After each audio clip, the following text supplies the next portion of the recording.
ते 100% बरोबर आहे. प्रश्न असा आहे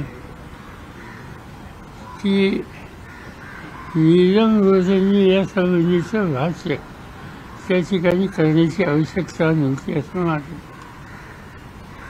हे अधिवेशन अतिशय सूट चालली आहे, सगळ्यांचा सहभाग आहे आणि त्याच्यामध्ये नाही त्या गोष्टी करायचं काही कारण नव्हतं.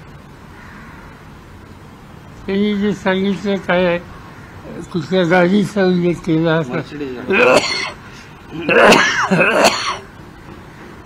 असं आहे की मला असं वाटतं की महाराष्ट्राच्या विधिमंडळात येऊन त्यांना 300 टन झाले असावे, 4. आणि या सगळ्या 4 टन कशा मिळाल्या ते सगळ्या महाराष्ट्राला माहिती. त्यांचे एकंदर